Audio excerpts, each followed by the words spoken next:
Être avec nous alors que nous poursuivons cette série de réunions soir après soir. Puisse ta présence être ici, Seigneur, la glorieuse puissance du Saint-Esprit. Puisse-t-il ne même pas pouvoir retirer les piquets lundi, qu'elles se poursuivent, Seigneur. Oh, que ton esprit descende. Viens-nous en aide maintenant, alors que nous t'adorons. C'est au nom de Jésus, ton Fils, que nous le demandons. Amen. C'est un peu boueux autour d'ici ce soir, n'est-ce pas? Mais c'est beaucoup plus frais, et ça, c'est une bonne chose. Je suis très heureux de cela. De ce qu'il ne... En effet, je me rends compte que je dois raccourcir de quelques jours mon séjour à une série de réunions. Mais je suis heureux que frère Holzer soit venu prêter main forte. Et je veux que vous veniez tous l'écouter. Et il vous fera certainement du bien. Il priait pour les malades avant même que j'entre dans le ministère. Donc, c'est le même homme, n'est-ce pas? Alors, c'est très bien. Et en voici la raison. Je viens vraiment... Je ne sais pas ce que je dois faire. Et si je pars d'ici dimanche, j'ai une demi-journée pour faire cela. Et alors, je dois parcourir 5600 km en voiture pour me rendre à la réunion. Et j'ai une réunion entre les deux. Vous pouvez imaginer ce que... Voyez, et c'est un... Et j'ai demandé à frère Mort si nous pouvions quitter quelques jours plus tôt, comme ça. Et il a dit, certainement, frère Branham. Et c'est ce que j'aime chez frère Mort et l'église ici. Ce sont de vrais chrétiens, pour ce qui est d'être compréhensifs et tout. Et je vous le dis, de savoir qu'on a un ami qui est plus attaché qu'un frère, ça a une grande valeur. Et d'avoir des gens qui comprennent. Et donc, oh, bien sûr, j'aimerais beaucoup passer un mois ici avec vous. J'aimerais le faire, mais je ne le peux pas. Après tout, mes amis, je vais juste vous dire quelque chose que vous ne savez pas. Combien on m'a reproché d'être venu ici? Vous voyez, c'est vrai, j'avais une centaine de réunions, plus d'une centaine de réunions qui m'ont appelé pendant les 2 semaines qui ont suivi mon retour de la convention. Et des gens dans des endroits où je ne suis jamais allé. Ils me disaient, si seulement vous pouviez venir pour un soir, frère Branham. Et ça fait 10 ans qu'ils essaient de me faire venir, mois après mois, depuis 10 ans. Puis, ils me voient aller de l'avant et me rendre à Shreveport, où j'ai passé le plus clair de mon temps, et tenir une série de réunions de 2 semaines. Ils ont dit, pourquoi êtes-vous à Shreveport? Voyons, qu'y a-t-il de si important là-bas? Et qu'y a-t-il de si important là-bas, à Shreveport? Alors, vous savez, Jésus, dans son ministère ici-bas, il essayait en quelque sorte de partager les choses avec tout le monde. C'est comme ça que j'essaie de faire. Et je sais que nous avons passé des moments merveilleux. Moi, oui. J'ai eu l'une des meilleures onctions. Et il y a un message en particulier que le Seigneur m'a donné là-bas, l'autre jour. Je n'ai jamais eu quoi que ce soit qui m'ait autant frappé de ma vie. Un message adressé à l'Église. L'agneau et la colombe. Ne l'oubliez pas. Bon, ici sur l'estrade, hier soir, en passant, je m'arrête un instant pour dire que frère Mort et moi, nous serons ensemble en Californie très prochainement. Et peut-être, Dieu voulant, quand je prendrai la route pour la Californie, je ferai un saut par ici pour être avec vous un petit soir ou deux pendant notre voyage pour la Californie. Est-ce que ça va compenser un peu? Ce sera très bien. Alors, combien comprennent et vont prier pour moi? Bon, là, je veux juste en être certain. Merci, frères et sœurs. C'est très gentil de votre part. Je vous aime pour cela. Et maintenant, frère Mort s'en va en Californie. Nous allons au rassemblement international de la rue Azusa. Cette année marque la 50e année. Et j'ai ça sur mon cœur, en quelque sorte. Un peu comme une révélation. La 50e année. L'année du jubilé de la Pentecôte. Et pendant que j'étais à Westgate, il y a environ 1 an, le Seigneur a semblé me mettre cela à cœur. Et j'en avais fait l'annonce devant plusieurs milliers de personnes. Et le feu s'est allumé à ce sujet. Et maintenant, c'est à l'Angelus Temple qu'aura lieu le grand rassemblement de la rue Azusa. Et ça commencera le 10 septembre prochain, je crois. Le 16. Et j'ai le privilège et l'honneur d'ouvrir les services, les premiers services. Frère Oral Roberts, Tom Hicks et beaucoup d'autres seront présents à ce grand rassemblement. Et beaucoup de gens de différentes régions du monde viendront à ce grand. C'est ce qui marque le début de la Pentecôte en Amérique. La bonne vieille rue Azusa. Et ça fait maintenant 50 ans. Le jubilé a été proclamé. Vous pouvez repartir libre maintenant ou rester là, derrière. Donc, nous irons là-bas. Et là, frère Espinoza, qui était avec nous au Mexique il y a quelques mois, en compagnie de frère Moore, frère Brown, et nous tous qui étions là-bas. où nous avons passé des moments merveilleux dans le Seigneur. Frère Espinosa était mon interprète, un frère si charmant. Il était si gentil avec moi. Il voulait savoir si je pouvais venir tenir une série de réunions d'1 mois chez lui. Une série de réunions d'1 mois. Eh bien, je ne peux tout simplement pas le faire. Si mes réunions étaient organisées à grande échelle, voyez, eh bien là, ce serait différent. Je pourrais peut-être rester 1 mois. Mais quand c'est à petite échelle, et que ça ne nécessite pas beaucoup de moyens financiers, ni d'émissions de radio, ni rien d'autre, je me sens libre d'aller là où le Seigneur me conduit. Voyez, je fais un saut ici, et je reste quelques soirs, puis là, quelques soirs, ici quelques soirs dans une église, où que ce soit, ça n'a pas d'importance. Et je n'ai besoin de rien, si ce n'est des vêtements que je porte. Dites donc, en passant, une dame m'a donné un complet lors de mon passage ici, et j'apprécie vraiment cela. Mes chers amis, qui que vous soyez, c'est la dame qui est au fond. Que Dieu vous bénisse pour cela, sœur. J'apprécie vraiment cela.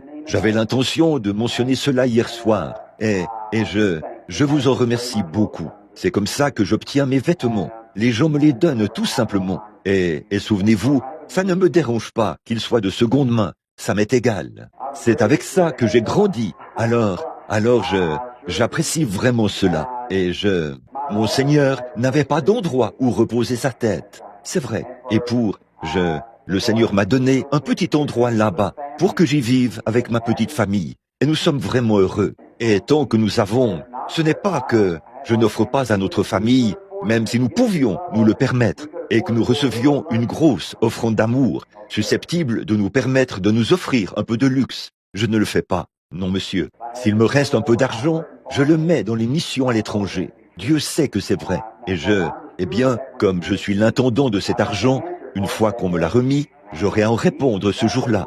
Et je veux qu'il en soit ainsi quand je veux qu'il n'y ait aucun obstacle quand j'arriverai au fleuve. Je ne veux pas d'ennui à ce moment-là. S'il y a le moins de problème, je veux le régler maintenant. C'est vrai, c'est maintenant même que je veux que ce soit réglé. Parce que ce matin-là, je veux avoir mon billet à la main et être prêt lorsqu'il partira. Je veux que tout soit réglé à ce moment-là. Et je fais tout mon possible avec tout ce que je peux, mon frère, ma sœur. Et maintenant, il y a ici beaucoup de braves baptistes, de braves presbytériens et tout. Et j'apprécie les efforts que vous faites en venant ici m'aider à gagner des pécheurs à Christ. Bon, il se peut que je ne sois pas capable de parler comme votre pasteur. Je n'ai pas d'instruction, je n'en ai pas les aptitudes. Mais vous m'avez supporté avec ce que Dieu m'a donné pour gagner les pécheurs. Et j'apprécie cela. Je veux vous montrer une prière exaucée. Combien était ici hier soir? Faites voir votre main partout dans le bâtiment. Eh bien, c'est très bien. Maintenant, je veux dire ceci. Vous vous souvenez qu'il y avait une dame quelque part? Je crois que c'était la première femme, ou quelque chose comme ça. Quoi qu'il en soit, quelque part sur la bande, on le verra. J'ai interpellé cette femme qui était tout enflée depuis un certain temps à cause d'un excès de liquide dans son corps. Je lui ai dit que Dieu l'avait touchée d'une manière ou d'une autre. Et je lui ai dit, Madame, auriez-vous l'amabilité de faire ceci ou quelque chose comme ça? On me l'a simplement répété parce que j'avais l'impression d'être dans un rêve. J'ai dit, ce soir, pourriez-vous mesurer votre corps en utilisant une ficelle et revenir demain soir, nous montrer de combien elle a rétréci? Ça faisait un long moment que cette femme était. Combien se rappelle que j'ai dit cela à cette femme? Eh bien, elle a apporté la ficelle. La voici. Et elle a rétréci d'un peu plus de 3,5 cm pendant la nuit. Depuis, eh bien, ça fait maintenant environ 18 heures. Loué soit l'Éternel. Est-ce que cette dame est ici? Est-ce que la femme qui était guérie hier soir est présente? Ici. Voici la dame, juste ici. Disons, loué soit l'Éternel. Que Dieu vous bénisse, sœur, de vous être abandonnée. Ceci sera un mémorial, montrant que Jésus-Christ est le même hier, aujourd'hui et éternellement. Amen. Oh, combien nous sommes reconnaissants. Et je suis aussi reconnaissant pour votre loyauté, sœur. Eh bien, ça va continuer à rétrécir, encore et encore. Maintenant, vous serez rétablis. Le Seigneur Jésus, bon, vous dites, voyons donc, 3,5 cm au bout de 16 ou 18 heures, je suppose. Depuis le moment où elle est partie d'ici, s'est mesurée et est revenue ici. Eh bien, lorsqu'Élie a vu un petit nuage qui avait à peu près la taille de la paume de la main d'un homme, il a dit, j'entends un bruit qui annonce une pluie abondante. Préparez-vous. Alors, oh là là, je prie que cette semaine soit un moment tellement merveilleux que des béquilles et tout s'amoncelleront autour de ses mains ici, et que Dieu sera glorifié. J'ai vraiment confiance qu'il en sera ainsi. Et un jour, j'espère venir à Shreveport, dans une série de réunions comme celle-ci, où je me tiendrai simplement là, à prier pour les malades, au fur et à mesure qu'ils passeront. Je tiens tant à le faire, que je ne sais que faire. Cependant, mon ministère est fait de telle manière que si je commence une réunion et que je ne me lance pas dans cela, ça va. Mais une fois que ça se déclenche, je ne peux plus arrêter cela. Chaque fois que je rencontre quelqu'un, voilà, c'est là, voilà, c'est là. Les gens tirent de partout. Et c'est pour cela que mon ministère n'a jamais eu un franc succès en Amérique. Mais oh, combien le Seigneur a béni cela outre-mer. Voyez, en Amérique, on enseigne aux gens qu'il faut leur imposer les mains ou les oindre d'huile. Alors, c'est ce qu'ils croient, et il n'y a aucun moyen de changer cela. Voyez, c'est déjà ancré en eux. Et on ne peut rien y faire. Oui. Et un jour, si Dieu le veut, j'essaie d'arrêter de faire cela en ce moment. Et je demande au Père Céleste, et dans une vision, il m'a parlé d'une tente que Frère Mort et les autres s'en vont voir, faire les préparatifs maintenant en Californie pour la première fois. Ils vont y installer un petit endroit où nous pourrons prier pour les gens, et je pourrai m'éloigner des gens pendant un instant, de sorte que je ne puisse pas ressentir cette pression qui tire sur moi lorsque je prie. C'est ce qui m'affaiblit, c'est ce qui me fait quitter l'estrade plus tôt. N'imputez pas cela à mon fils, ce n'est pas mon fils. Il reste avec moi il reste à mes côtés plus que tout ce que j'ai jamais eu dans ma vie. Il sait exactement ce qu'il faut faire. Sans lui, je serais dans un asile d'aliénés, parce qu'on m'aurait laissé rester sur l'estrade.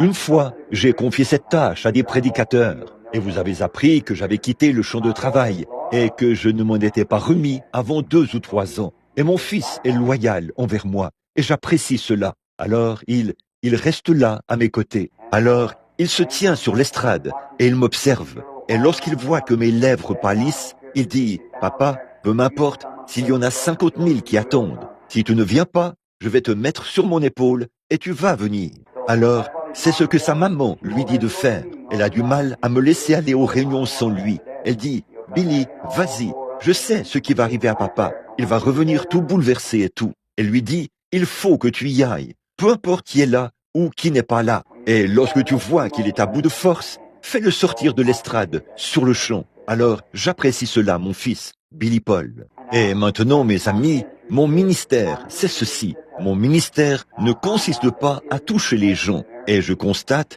que ce n'est pas vraiment pour les Américains, mais outre-mer. La seule chose qu'il leur faut voir, c'est une seule chose surnaturelle s'accomplir. Chacun d'eux jettera tout, ses béquilles, se lèvera de son fauteuil roulant et rentrera chez lui. S'il leur faut avoir des gens pour les soutenir, pendant un moment quand ils marchent, jusqu'à ce qu'ils aient des forces. À Durban, en Afrique du Sud, où une seule personne, ce don surnaturel était en action. Je crois, non, excusez-moi, je pense qu'ils étaient environ 4. Ils étaient 4, dont une personne sur l'estrade. Je me suis tourné et j'ai fait une prière pour toute l'assemblée. Et Frère Bosworth, à ma connaissance, c'est un homme aussi honnête qu'on puisse l'être dans le monde aujourd'hui. Il a estimé à 25 000 le nombre de guérisons extraordinaires après une seule prière. 7 camions remplis de béquilles, d'appareils orthopédiques, de bâtons et de gourdins dont ils se servaient pour marcher, vous savez, qui ont été ramassés sur le sol à la fin de la réunion. Ils n'en voulaient plus, ils étaient tous guéris. En n'en voyant qu'un seul, ils disaient « Oh oui, il est Dieu, il vit ». C'est tout, c'est aussi simple que ça. Mais nous sommes tellement instruits. Oh, il faut que ça se passe à notre manière. Voyez, c'est là que nous manquons le but, juste là. C'est là que, bon, nous savons, moi aussi, je suis américain, c'est le plus beau coin du pays, bien qu'il soit dans un état rétrograde. Ici, c'est chez moi, je l'aime. Mais pourtant, nous sommes le pays qui a le plus besoin de missionnaires, plus que tout autre pays du monde que je connaisse. C'est vrai, c'est ici qu'on a le plus besoin de missionnaires. Un seul acte surnaturel, et tous ces païens qui étaient là, qui ne savent même pas distinguer leur droite de leur gauche, complètement nus, sans le moindre vêtement, qui sont là à regarder. Ils regardent simplement.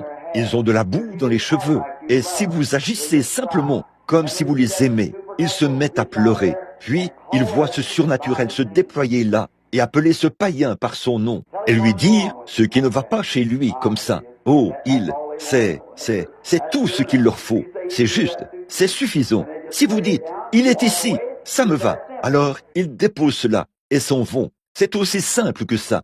Mais quand nous sommes sur le point de déposer les nôtres, nous nous disons, oh là, je m'interroge. Je vais tenter ma chance pour voir si ça va marcher ou pas. Eh bien, ça ne marchera pas. C'est tout. Ça, vous l'avez manqué à ce moment-là. Et alors, si Dieu me vient en aide en Amérique, à partir de maintenant, d'ici peu, nous serons dans la grande tente. Je vais juste prier pour les malades et aller de l'avant pendant que je suis en Amérique. Et là, je ferai certaines choses ainsi, exactement comme le Seigneur me conduira à le faire. Et je réserverai ceci pour outre-mer, parce que là-bas, ça gagne des centaines de milliers d'âmes, voyez-vous. Mais ici, ça ne sert pas à grand-chose.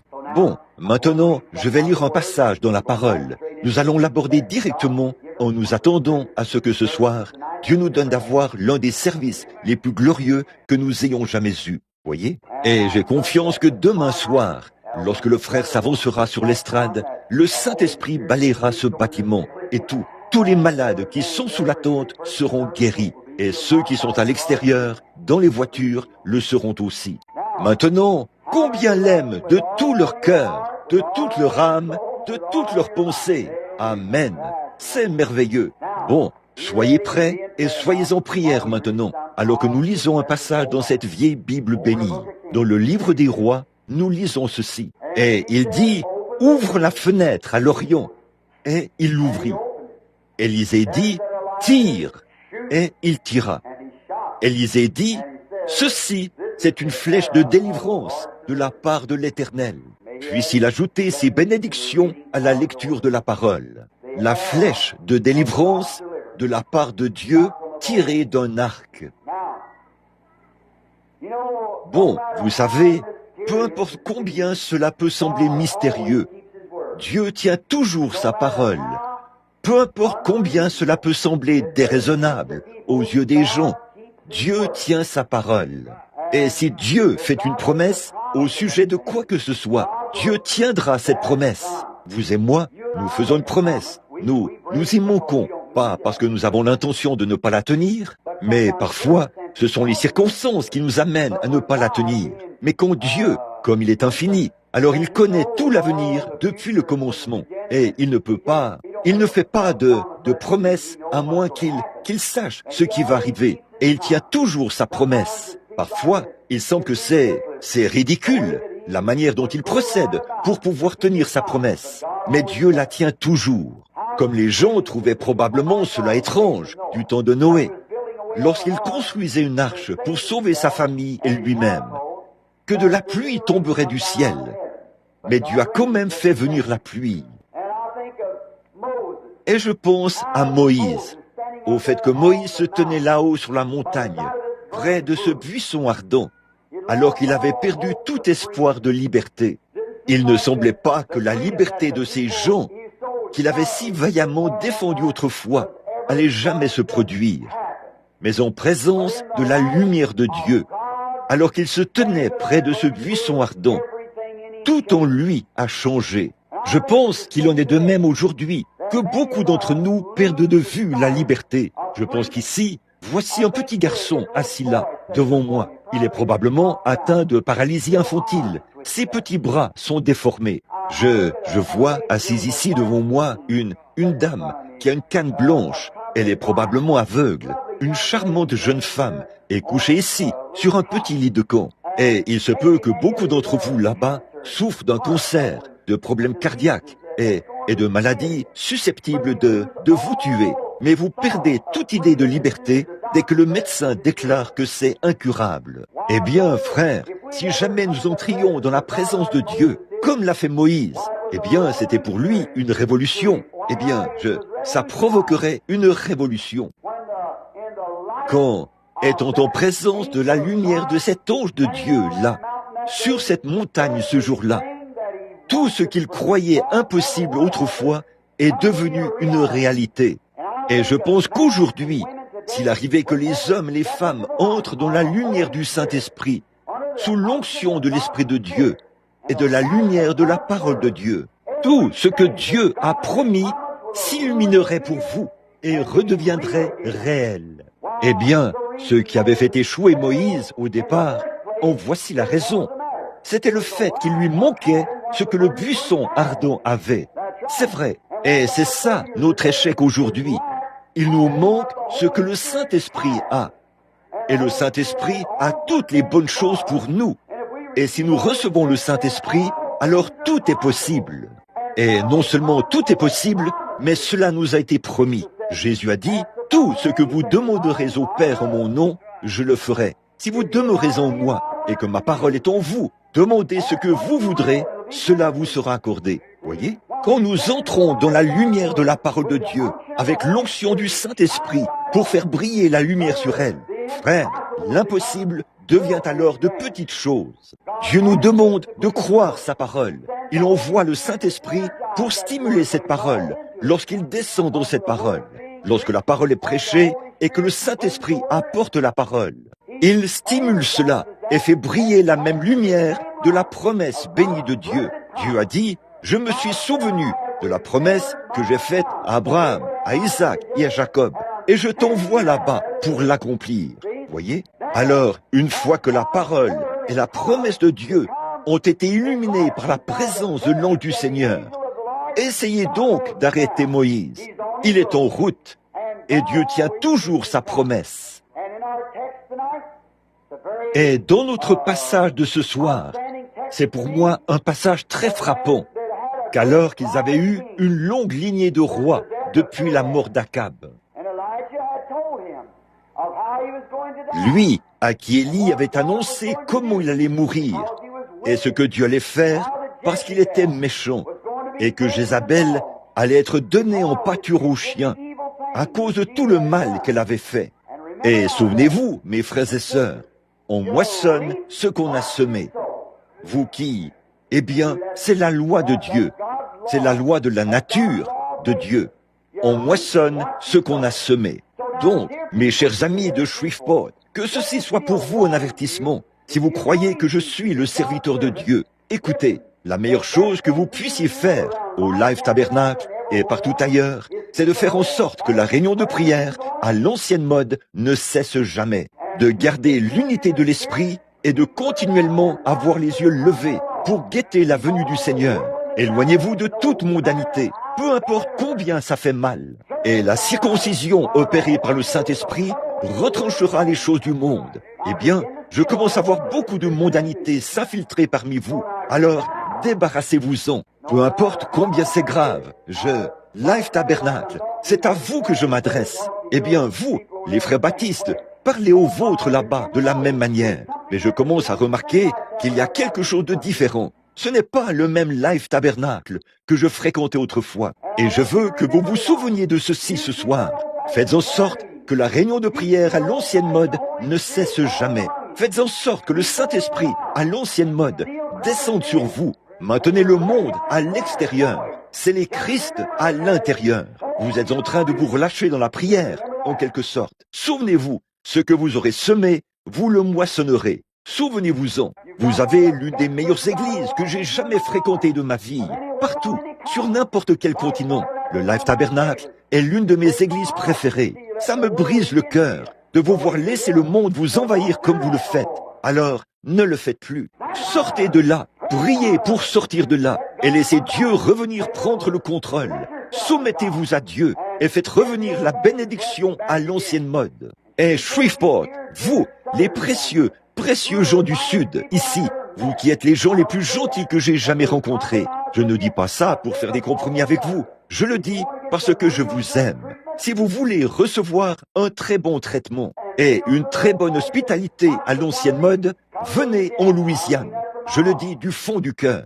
Et je vous le dis, ne laissez pas le monde s'infiltrer parmi vous. Ne laissez pas le monde entrer dans vos églises. Frères, priez jusqu'à ce que cela disparaisse. Jeûnez jusqu'à ce que cela disparaisse et que Dieu descende et prenne le contrôle. C'est vrai, gardez la joie du Seigneur parmi les saints. Gardez-les dans la prière et surveillez chaque petit recoin. Lorsque Noé voyait une fuite dans son arche, eh bien, il y appliquait de la poix. Et c'est donc à peu près la meilleure chose que je connaisse pour empêcher la fuite de s'infiltrer, le monde de s'infiltrer. C'est de boucher la fuite. C'est la meilleure chose que je connaisse. La seule façon d'y arriver, c'est la prière. La prière arrête la fuite. La prière change les choses. Alors, une longue lignée de rois s'était succédé. Akab, le méchant, avait été tué par une flèche tirée d'un arc. Et Jézabel avait été jetée hors de la pièce, alors qu'elle essayait de faire la cour ou d'aguicher Jéhu lorsqu'il est arrivé dans son char. Il a demandé aux eunuques de la jeter hors de la fenêtre, en bas dans la rue. Et saviez-vous quoi? Je vais vous dire ceci, Life Tabernacle, de voir que certaines d'entre vous, les femmes, commencent à porter du maquillage et des choses comme toutes les autres femmes du monde. Ça m'a presque donné le coup de grâce. Quand je suis entré ici l'autre jour et que j'ai vu ça, écoutez, il n'y a qu'une seule femme dans la Bible qui s'est fardé le visage. Vous ne vous fardez pas le visage dans le but de rencontrer Dieu. Vous le faites dans le but de rencontrer des hommes. Et la femme qui a fait cela, Dieu l'a donnée en pâture aux chiens. Alors, quand vous vous mettez à porter cela, souvenez-vous-en, Dieu vous a changé en pâté pour chien lorsque vous voyez quelqu'un faire cela. Bon, alors, tenez-vous loin de ça. Fuyez l'apparence même du mal. Vous vous dites peut-être que je suis en train de vous roussir. Mes frères, je crois que c'est nécessaire ici. Il y a quelque chose qui cloche. Il y a quelque chose. Eh bien, je ne veux pas que vous vous fâchiez contre moi. Je suis votre frère. Et au jour du jugement, Dieu me demandera des comptes en votre présence. C'est vrai. Et si le monde pentecôtiste tout entier se relâche, ne le faites surtout pas. Restez fidèles à Dieu. Mettez-vous en condition par la prière. Menez une vie droite. Associez-vous à Dieu et à son peuple. Et abandonnez les choses mondaines et impies dont parle la Bible. Le Saint-Esprit appelle les gens à sortir. Peu importe ce que fait votre voisine, combien elle est bonne, ce que fait un tel, ne vous associez pas à cette incrédulité. Elle s'élancera sur vous. Amen. Sortez du milieu d'eux. Séparez-vous, dit Dieu, et je vous accueillerai. C'est vrai. C'est pour ça qu'il est si difficile de tenir des réunions sous la tente ici. C'est pour ça qu'il est si difficile de tenir n'importe quelle sorte de réunion. C'est parce que nous avons levé les barrières au sujet de ces choses. Nous devrions avoir de vraies réunions ici. Bien sûr que nous devrions en avoir, avec des gens si gentils. Et vous, les prédicateurs, si vous ne leur dites pas ces choses, que Dieu ait pitié de votre âme pécheresse. C'est vrai, certainement, il y a quelque chose qui cloche. Et vous devez faire sortir le monde avant que Christ puisse entrer. Il ne s'associera pas du tout à l'incrédulité et aux choses du monde. Maintenant, écoutez, mes amis, tout au long, ceux qui sont venus après Akab étaient des croyants frontaliers, tout au long. Après le départ d'Akab, un autre a pris sa place, puis un autre, jusqu'à ce qu'on arrive au roi Joas, qui était roi en ce temps-là. Et c'était un prédicateur ou un croyant frontalier, tiède. Tout ce que les gens voulaient faire était en ordre pour Joas. Oh, il avait fait disparaître quelques hauts lieux et l'endroit où se faisait le culte païen, et il avait fait quelques-unes de ces choses. Mais il ne s'était pas détourné des péchés de son père et tout. Quelle que soit la voie que les gens voulaient suivre, c'est cette voie qu'ils voulaient suivre. Eh bien, n'est-ce pas là exactement ce que font les prédicateurs aujourd'hui? Ce que l'Assemblée veut faire, c'est dans ce sens que le prédicateur leur prêche. Je tiens à vous dire qu'un prédicateur envoyé de Dieu, né du Saint-Esprit, ne fera aucun compromis avec aucune assemblée. C'est vrai. Pouvez-vous imaginer Jean-Baptiste ce soir-là, lorsqu'on a fait venir Hérodias et Hérode? Eh bien, Jean s'est placé droit devant lui et lui a dit, il ne t'est pas permis de l'avoir pour femme. Cet homme-là avait le Saint-Esprit. Il n'a pas fait de compromis. Il a dit la vérité. Et qu'en est-il maintenant? C'est partout. Qu'en sera-t-il au jour du jugement, lorsque la tête de Jean-Baptiste roulera devant Hérodias? Qu'en sera-t-il à ce moment-là? Frère, c'est le moment ou jamais pour vous de prendre position pour Dieu. C'est maintenant le moment. C'est maintenant le moment où nous en avons besoin. C'est maintenant le moment où l'Église est pesée dans la balance et trouvée légère. Après tous ces grands miracles, ces signes et ces prodiges qui ont été faits par des hommes que Dieu a envoyés d'un bout à l'autre du pays, l'Église est pourtant dans l'état le plus rétrograde que j'ai vu depuis des années. C'est vrai, je prêche aux pentecôtistes. Amen. Au début, quand je suis venu dans vos groupes, il y a 10 ans, ça ressemblait à une église. Mais aujourd'hui, ça ressemble au monde. C'est la vérité. Il s'est passé quelque chose quelque part. Vous vous êtes mis à porter de plus beaux vêtements. Vous vous êtes mis à gagner un peu plus d'argent. Et vous êtes simplement devenus des andouilles. C'est tout. Maintenant, c'est la vérité. C'est vrai, vous essayez d'agir comme le reste du monde. Prenez simplement, aujourd'hui est un jour où on fait des compromis. C'est vrai, peignez vos marches en rouge et voyez si votre voisin ne peint pas les siennes en rouge. Certainement, portez un petit chapeau rond assorti d'une plume pour aller à l'église et voyez toutes les femmes venir à l'église avec un petit chapeau rond assorti d'une plume. C'est vrai, oui monsieur. Oh, les uns veulent ressembler aux autres. C'est l'époque de l'imitation. Vous savez que c'est la vérité. C'est l'époque de l'imitation. Amen. Ça a dû toucher la cible. C'est vrai. Écoutez, c'est vrai. Que je vous le dise, mon frère. Peu m'importe si mes souliers sont assortis à mon pantalon ou si mon pantalon est assorti à mon veston. Ce que je veux, c'est que mon expérience concorde avec la Bible de Dieu. C'est ça, le moment de l'imitation. Si vous voulez faire concorder quelque chose, faites concorder votre expérience avec celle de Paul. Amen. C'est ce qu'il nous faut aujourd'hui. C'est un moment de l'imitation. Faire concorder notre foi avec celle de Paul dans la Bible. Voilà notre exemple. C'est vrai, un vrai moment de l'imitation. N'essayez pas d'imiter votre voisin. Imitez certains des saints de la Bible. Si vous êtes un saint, conduisez-vous comme un saint. Marchez comme un saint. Habillez-vous comme un saint. Parlez comme un saint. Priez comme un saint. Croyez comme un saint. Poussez des cris comme un saint. Soyez comme un saint. Vivez comme un saint. Mourez comme un saint. Et allez au ciel comme un saint. Amen. Le temps de la séparation, cette croyance frontalière, à moitié, tiède. Savez-vous que la Bible a dit que ce jour viendrait? L'âge de l'église de Laodicée, il a dit que vous seriez tout simplement tiède et que vous donneriez mal au ventre à Dieu. Il a dit qu'il vous vomirait de sa bouche. Les gens de Laodicée, juste assez de religion pour vous rendre malade. Nous désirons encore tellement les choses du monde. Nous disons, je ferais mieux de ne pas faire cela. Oh, frère, si je voulais le faire, je le ferais. Mais je sais ce soir qu'il y a un bon baptême du Saint-Esprit à l'ancienne mode qui vous fait tant aimer Dieu que vous ne désirez plus le faire. Amen. C'est une joie ineffable et glorieuse. Oh, combien les vieux saints de Dieu s'asseyaient là autrefois pour chanter les chants de la rédemption, pour chanter à propos du sang et de la puissance de Dieu. Et aujourd'hui, c'est presque aussi froid que 0 degré. Les gens ne chantent plus ces chants à l'ancienne mode qu'on chante autrefois. On ne voit plus leur visage s'illuminer. On ne les voit plus chanter et taper des mains. Lever leurs mains vers Dieu, louer Dieu, prier toute la nuit et passer du temps dans les champs de maïs et tout. Voyons, vous êtes incapable de rester dans l'église pendant 30 minutes sans vous plaindre et grogner. C'est vrai, c'est la vérité. Frontalier, tiède de Laodicée. Oh, honte à vous. Oh, quel jour que celui où nous vivons, comme au jour de Joas, frontalier, à moitié, tiède, emporté, ballotté, le vent, des nuées sans pluie, ballotté, ne pouvons jamais, apprenant, arriver à la connaissance de la vérité. Ne soyez pas ballottés par toutes sortes de choses. Ne soyez pas ballottés par ce que vous voyez à la télévision.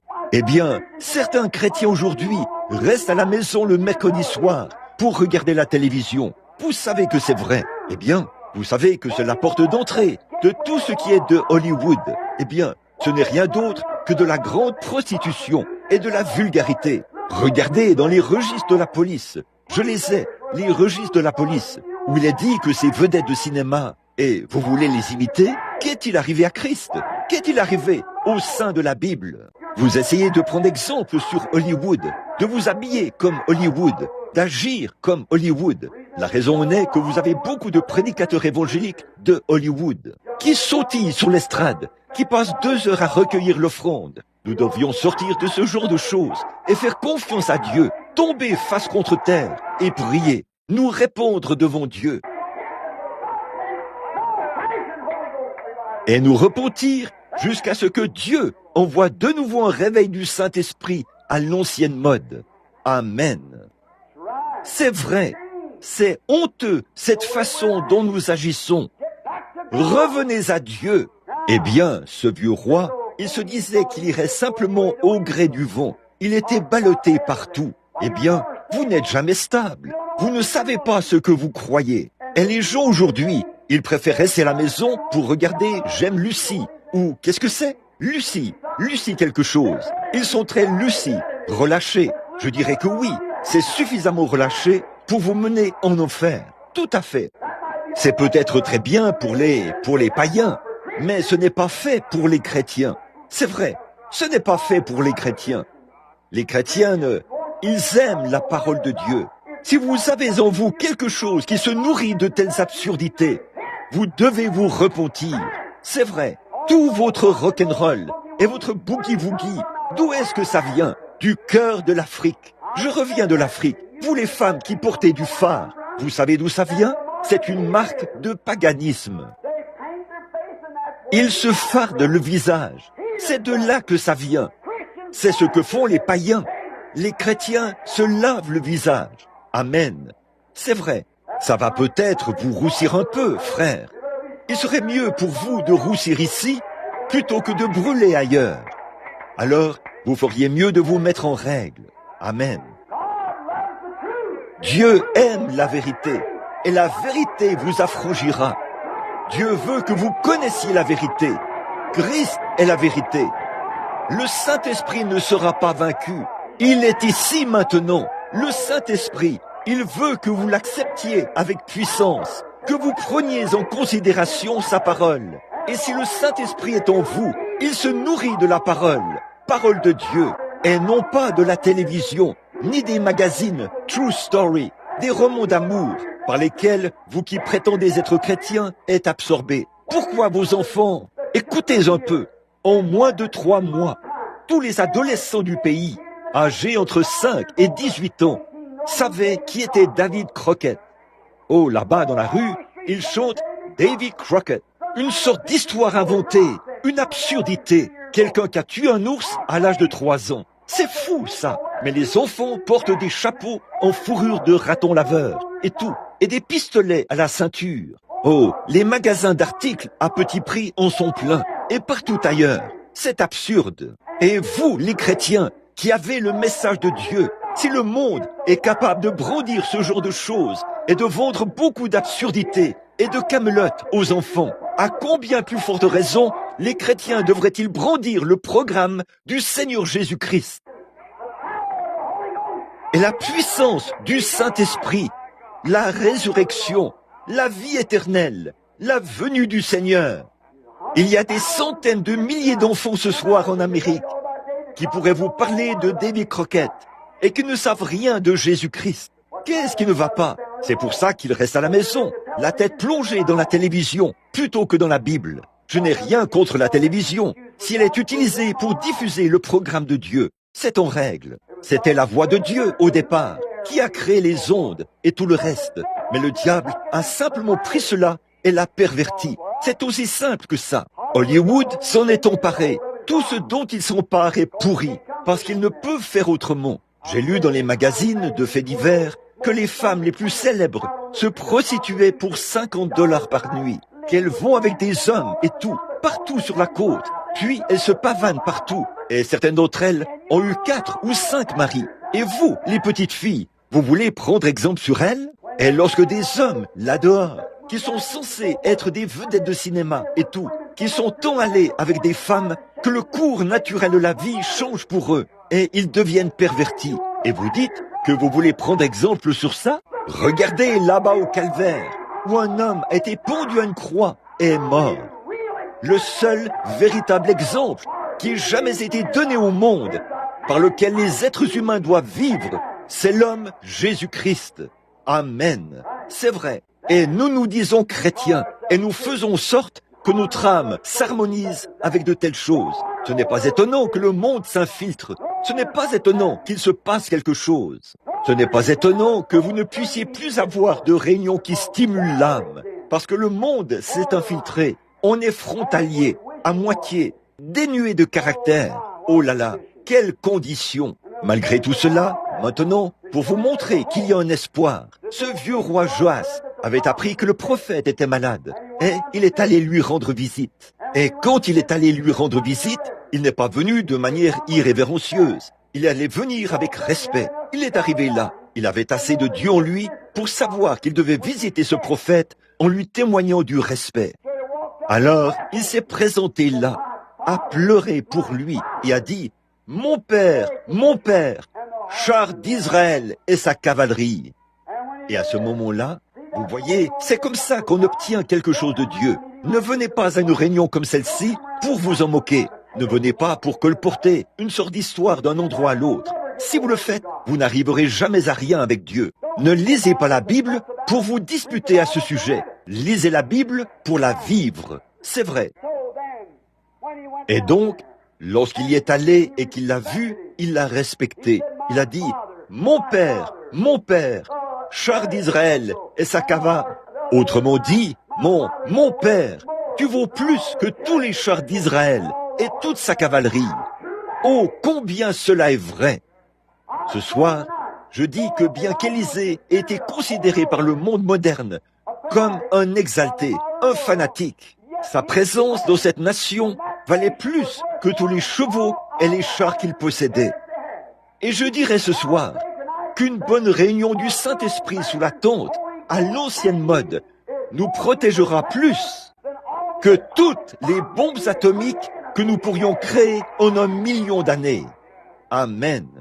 Leur respect. Il n'y est pas allé pour dire « Bon, hé, toi l'exalté, tu sais ce que mon pasteur vient de me dire à ton sujet ?» Ah, il n'a pas fait cela. Il s'est avancé avec respect et il a pleuré pour lui. Et parce qu'il est venu et qu'il s'est approché avec respect, Dieu a porté un regard favorable sur lui.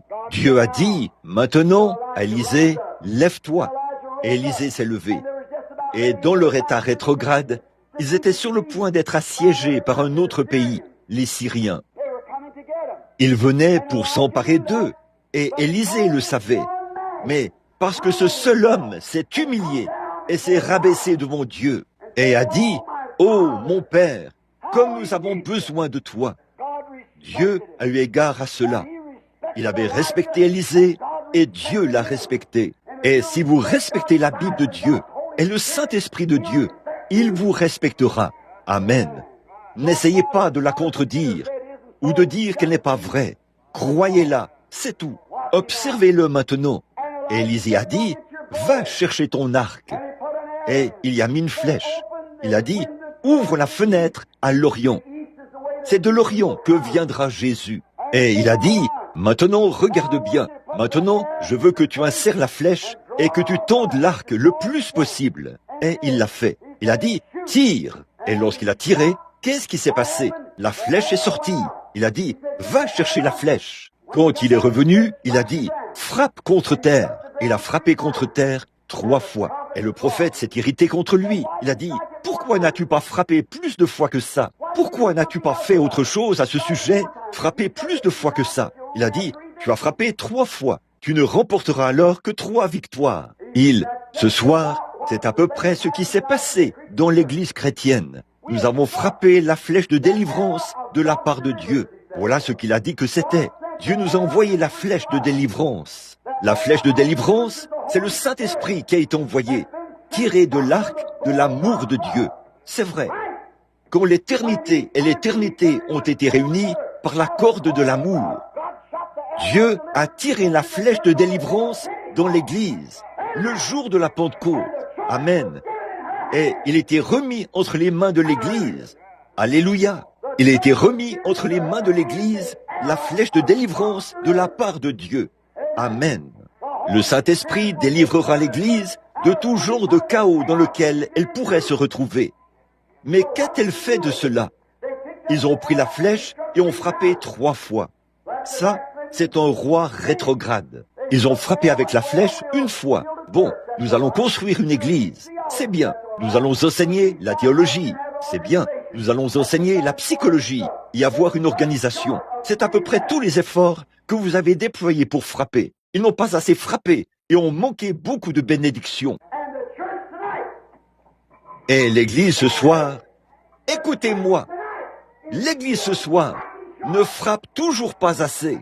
L'église n'a pas assez frappé pour recevoir le baptême du Saint-Esprit. Elle n'a pas assez frappé pour avoir la délivrance du péché. Elle n'a pas assez frappé. Oh, dites-vous, je suis membre de l'église. Frère, quand vous avez ce baptême du Saint-Esprit, ça vous enlève ce vieux tempérament colérique.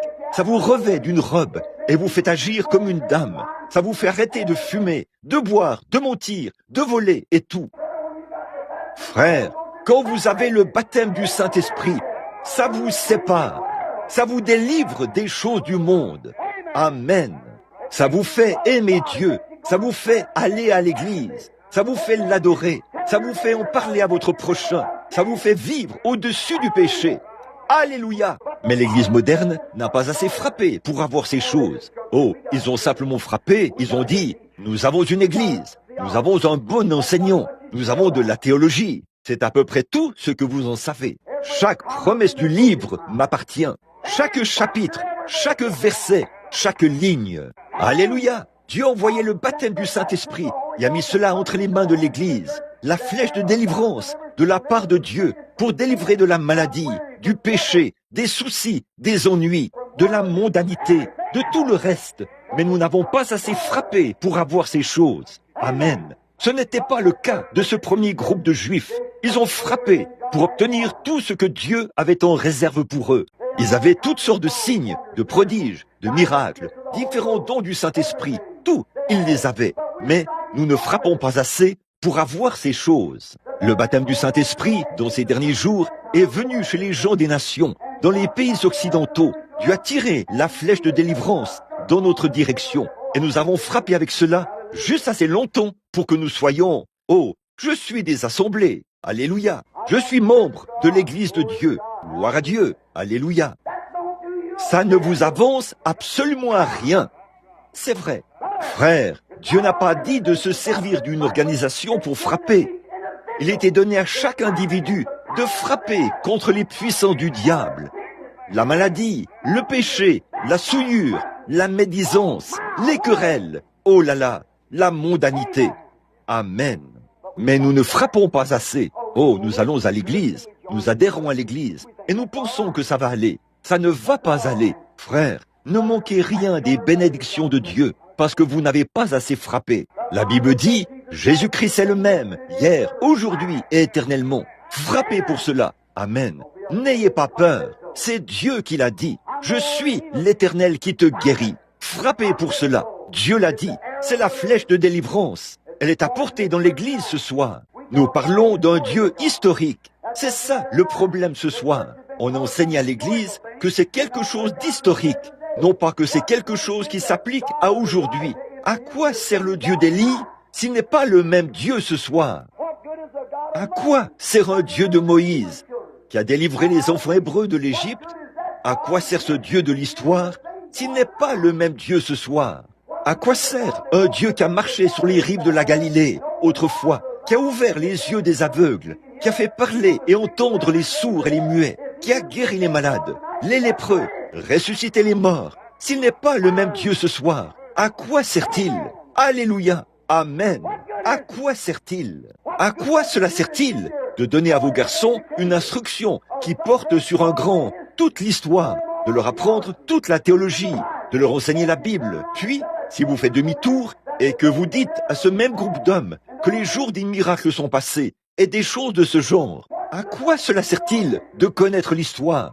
À quoi cela sert-il de donner à votre oiseau la meilleure nourriture orthodoxe que vous puissiez lui donner, puis le lier dans une cage et ne pas le laisser sortir? C'est pareil aujourd'hui, avec toute notre instruction, avec toute notre théologie, avec toutes nos églises dénominationnelles et tout. Nous lions les gens en leur disant que les jours des miracles sont passés. Ça n'existe plus ça aujourd'hui. Ils ne peuvent pas être guéris. Le baptême du Saint-Esprit, ça n'existe pas. Toutes ces choses, disent-ils, sont des absurdités. À quoi cela sert-il de leur prêcher la Bible si c'est pour les garder en cage et leur dire que Dieu nous a quittés il y a bien des années? S'il n'est pas le même Dieu de la délivrance autrefois, aujourd'hui, comme il l'était autrefois, il ne vaut rien pour nous. Il est un personnage mort. Il est quelque chose d'historique. Comment pourrez-vous réchauffer un homme à la peinture d'un feu? Cet homme mourrait de froid. Vous diriez, eh bien frère, regardez ce beau feu qui brûle. Il a brûlé il y a 2000 ans. À quoi cela servirait-il à cet homme qui est là, à geler? Certainement. Si Jésus-Christ est ressuscité des morts et qu'il a dit, je serai avec vous tous les jours, jusqu'à la fin du monde, à quoi cela sert-il de leur enseigner un fait historique si vous ne pouvez pas prouver qu'il est le même aujourd'hui? Amen. S'il n'est pas le même ce soir, en tout ce qu'il était autrefois, il n'est pas Dieu. Amen. La flèche de délivrance a été donnée à l'Église, mais la mondanité, l'incrédulité, la superstition et tout le reste se sont infiltrés, ont amené la mondanité dans l'Église, ont amené des querelles dans l'Église, des disputes, différentes barrières dénominationnelles. L'un dit, je suis ceci, je suis cela, je suis de Paul, je suis de... Oh là là, voilà ce qui ne va pas. Mais frères, encore maintenant, la flèche de délivrance est remplie de miséricorde ce soir. Elle était donnée à l'Église. Ce que nous devrions faire, c'est de la prendre et de frapper pour la gloire de Dieu. C'est vrai. Et chaque bénédiction divine que Dieu a promise est à vous par la foi, pourvu que vous la receviez. Croyez-vous cela? Je le crois, à la lumière de la parole de Dieu, que Dieu a promis ici qu'il ferait une certaine chose. Et il a rencontré Moïse sur la montagne. Et Moïse avait essayé, sur la base de toute sa doctrine, de tout ce qu'il savait de la Bible, de tout ce que sa mère lui avait enseigné, de tout ce que les docteurs lui avaient enseigné et tout. Il avait essayé d'aller là-bas pour le faire de lui-même. Et il avait échoué. Mais une fois, lorsque l'ange de Dieu est descendu et que Dieu a parlé dans la puissance du Saint-Esprit, la parole de Dieu est devenue réelle. Après que le Saint-Esprit l'a révélé à Moïse, il a été un homme différent. Je vous le dis, mon frère, ma sœur, ce soir, vous avez peut-être pensé que ça pouvait être du fanatisme ou quelque chose de ce genre. Mais si vous marchez avec Dieu une fois et que vous acceptez sa promesse et que vous tendez la main et dites « Maintenant, Seigneur, je crois cela », le Saint-Esprit brillera là-dessus. Regardez bien ce qui va se passer. Vous serez une personne différente. À la lumière de la parole de Dieu, puissiez-vous vivre, croire et servir le Seigneur Jésus. Prions. Notre Père Céleste, c'est le soir, c'est le moment où les hommes doivent courir vers le royaume. Il se peut que ce soit la toute dernière fois pour les hommes ici ou les femmes d'entendre. Il se peut que ce soit leur dernière occasion. La mort pourrait les emporter avant demain matin. Il se peut que ce soit la dernière fois où certaines personnes s'assiéront dans une réunion sous la tente. Ô Dieu du ciel, parle. Ne le veux-tu pas, Seigneur? Oh, puisse le Saint-Esprit prendre ces quelques paroles entrecoupées et les faire pénétrer dans les cœurs, et ensuite faire briller le Saint-Esprit sur elles, afin qu'elles prennent vie et soient à nouveau vivantes dans chaque cœur. Accorde-le ce soir, Seigneur. Reçois la gloire du service. Sauve les pécheurs. Ramène les rétrogrades à la maison et guéris les malades. Nous le demandons au nom de Christ. Pendant que nous avons la tête inclinée, je vais vous demander, y a-t-il un homme ou une femme ici ce soir qui soit coupable de péché? Peu m'importe depuis combien de temps vous êtes membre de l'Église, que vous l'ayez jamais été ou que vous ne l'ayez jamais été. Vous êtes coupable et vous avez suffisamment de réel respect pour Dieu, alors que tout le monde a la tête inclinée, les yeux fermés. Voudriez-vous lever la main vers Dieu pour dire « Oh Dieu, je lève ma main pour indiquer que je suis coupable. Je veux le pardon. » Voulez-vous le faire? Que Dieu vous bénisse. Que Dieu vous bénisse. Vous. Oui, oh là là, il y en a beaucoup, tout là-bas. Que Dieu te bénisse, jeune homme. Que Dieu te bénisse, jeune homme. Que Dieu te bénisse, jeune fille. Que Dieu vous bénisse, sœur. Que Dieu vous bénisse, madame. C'est merveilleux. C'est merveilleux. Le Saint-Esprit est ici. Il parle. Il fait descendre les glorieuses bénédictions de Dieu. Quelqu'un à l'extérieur? Que Dieu te bénisse, jeune fille. Je vois ta main. Que Dieu vous bénisse, monsieur. Je vois la vôtre. C'est très bien. Tout là-bas. Quelque part ailleurs? Que Dieu vous bénisse. Tout au fond, dans le coin. C'est merveilleux. Quelqu'un d'autre? Frère Branham, je sais une chose. Nous devons regarder les choses en face. Nous devons savoir ceci. Il se peut que ce soit un peu rude et que ce soit dit sans ménagement. Mais frères, nous vivons dans la dernière heure. Nous devons arrêter de prendre des gants pour manipuler l'évangile. Faites-moi une petite faveur pour que j'adhère à l'église. Jésus a dit, si un homme ne naît de nouveau, il ne peut même pas voir le royaume des cieux. Une personne née de nouveau est un saint enfant de Dieu. Si vous n'êtes pas dans cet état-là ce soir, seriez-vous assez honnête avec Dieu pour lever la main? Quelqu'un qui ne l'a pas levé? 20 personnes ou plus ont levé la main. Est-ce que quelqu'un d'autre qui n'a pas levé? Que Dieu vous bénisse, monsieur. Que Dieu te bénisse, jeune homme. Que Dieu vous bénisse, là au fond, frère. Oui, monsieur, c'est très bien. Que Dieu vous bénisse, là-bas, mademoiselle. Je vous vois Et Dieu aussi certainement. Je sais qu'il vous voit. Il connaît même chaque moineau. Vous dites, frère Branham, je suis coupable du péché contre lequel vous avez prêché ce soir. Je suis coupable de rester à la maison pour regarder la télévision au lieu d'être à l'église. Je suis coupable de lire des magazines immoraux. Je suis coupable d'avoir regardé des images vulgaires. Je suis coupable d'avoir regardé des femmes habillées de façon immorale dans la rue. Je suis coupable de toutes ces choses, alors que j'aurais dû détourner la tête, étant un homme chrétien ou une femme chrétienne. Êtes-vous coupable? Alors répondez devant Dieu en levant la main pour dire « Je suis coupable ». Que Dieu vous bénisse, que Dieu vous bénisse, que Dieu vous bénisse. Ça, ce sont des cœurs honnêtes. Ça, ce sont des cœurs honnêtes. Certainement, Dieu va honorer cela. 10 ou 15 autres mains se sont levées. Oui, monsieur, coupable. Je vais prier et demander à Dieu. Vous aussi priez et demandez à Dieu qu'il ôte toute trace de culpabilité ce soir. Notre Père Céleste, ô Dieu, Seigneur bien-aimé, ce soir, j'ai essayé d'exprimer ces choses de tout mon cœur. Je vois les sables mouvants. Je vois Satan tendre ce piège ici, à ces charmantes personnes. Ô Dieu, s'il te plaît, d'une manière ou d'une autre, injecte l'amour dans leur cœur, pour qu'ils sachent que je les aime, et que j'essaie de tout mon cœur de leur dire ce qui est la vérité et ce qui est juste. Et beaucoup de gens, oui, des douzaines de gens ont levé la main ce soir pour signifier qu'ils sont coupables. Ô Dieu Tout-Puissant, rejetterais-tu une âme repentante? Non, je ne mettrai pas dehors celui qui vient à moi. Je prie ce soir, ô Dieu, que le salut pénètre dans chacun de ces cœurs et qu'il soit guéri et qu'il reparte de ce tabernacle ou de cette tente ce soir pour ne plus jamais se livrer à ces choses. Lorsque les païens qui se présentent dans les rues à moitié nus, puis cet homme chrétien détourner la tête par le Saint-Esprit, une fois que vous commencez à installer cette vieille télévision, avec toutes sortes de sottises et d'absurdités présentées par des pécheurs qui iront en enfer un jour s'ils ne se repentent pas, qui sont là pour influencer les gens, pour utiliser leur influence pour combattre les chrétiens de Dieu. Puisse le Saint-Esprit parler à leur cœur et dire « Souviens-toi de ce soir-là, sous la tente, où je t'avais condamné à ce sujet, et tu avais levé la main. Puisse-t-il ne plus jamais être coupable de ces choses. Accorde-le, ô Dieu. Maintenant, pour que les gens puissent savoir que tu es toujours vivant, que les gens puissent savoir que nous ne parlons pas juste pour parler, que nous n'essayons pas d'introduire quelque chose dont nous ne savons rien. Je te remercie, Père Céleste, que par ta grâce, je te connais bien dans la puissance de ta résurrection. J'ai fait beaucoup d'erreurs dans ma vie. Seigneur, j'en ai honte.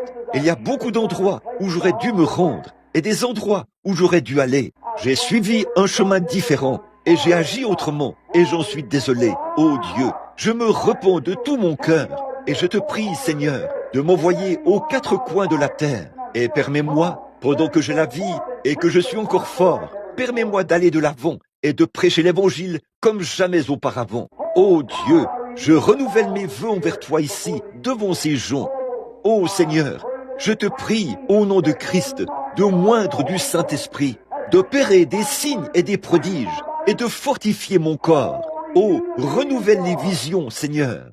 Bénis ce live tabernacle qui parraine cette série de réunions, et les baptistes, les méthodistes, les presbytériens, et tous les autres qui sont rassemblés ici ce soir. Que leurs églises soient en feu, et que le réveil du Saint-Esprit à l'ancienne mode frappe ici à Shreveport. Que la flèche de délivrance de la part de Dieu tombe sur ce groupe ce soir et que cela révolutionne complètement tout Shreveport et ses environs par un réveil du Saint-Esprit à l'ancienne mode. Accorde-le, Seigneur. Bénis notre vaillant frère qui se tiendra ici demain soir pour clore cette série de réunions. Ô Père, envoie le Saint-Esprit pour produire un mouvement vivant ce soir. Montre ainsi que tu es vivant et que tu vis au siècle des siècles.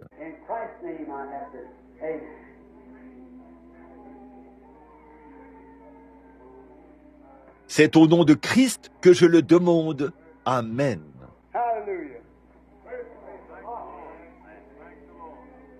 Alléluia.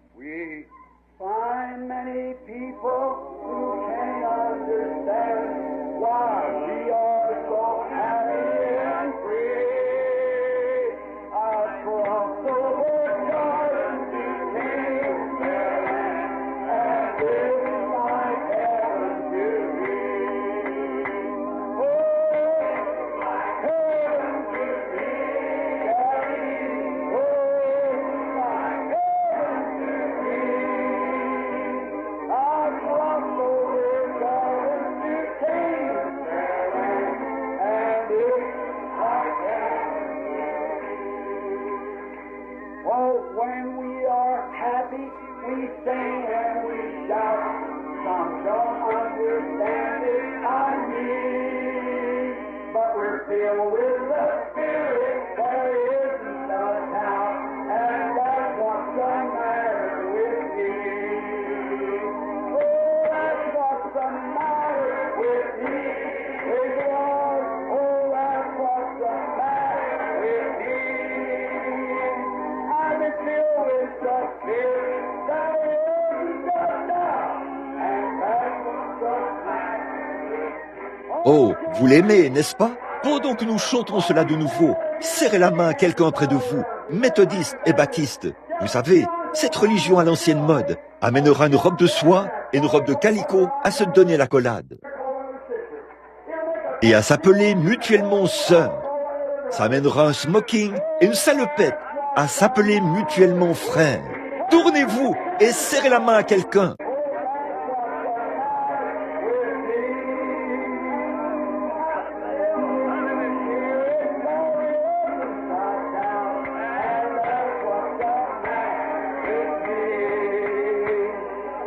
Hallelujah. I feel like singing you a song. Alléluia! J'ai envie de chanter un cantique. Est-ce que vous seriez d'accord? Très bien. Is the old time Holy Spirit, and the devil won't get near it. That's the reason people fear it, but it's good enough for me. Is the old time religion, is the old time religion, is the old time religion. It's good enough for me. It will do when I am dying. It will make you stop your lying. It will start the devil flying. And it's good enough for me. Give it all. Time religion, give it all. Time religion, give it all. Time religion, it's good enough for me. It's so good I don't want no other, for it makes me love my brother.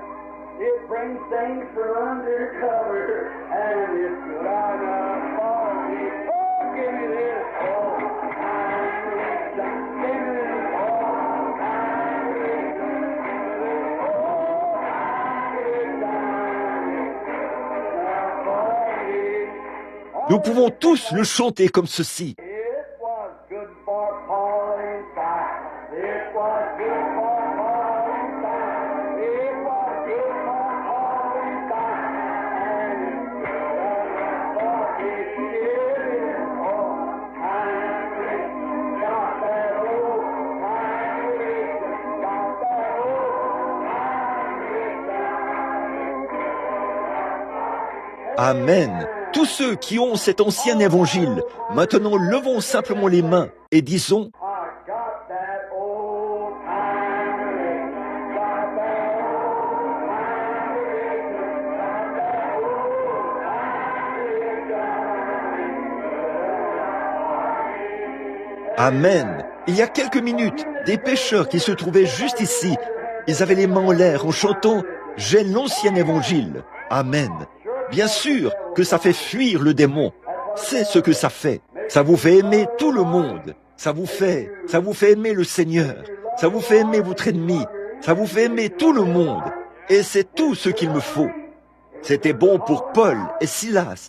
C'était bon pour les enfants hébreux. C'est bon pour papa et maman. C'est bon pour moi. Ça me suffit. Amen. Oui, monsieur. Le vieux bateau de Sion. Vous connaissez ce chant? Vous le connaissez? Chantons-le. Is the old ship of Zion.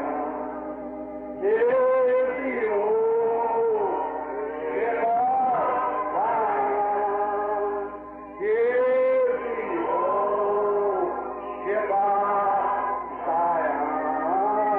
Get on board. Get on board. It has landed my old father.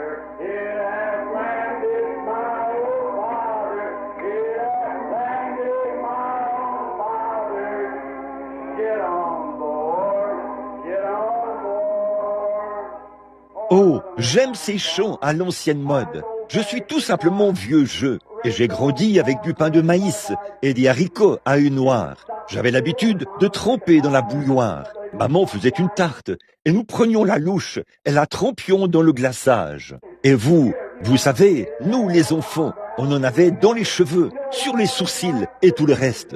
Mais savez-vous ce que je pense ce soir? Les chrétiens ont besoin d'un bon vieux trempage dans la bouilloire.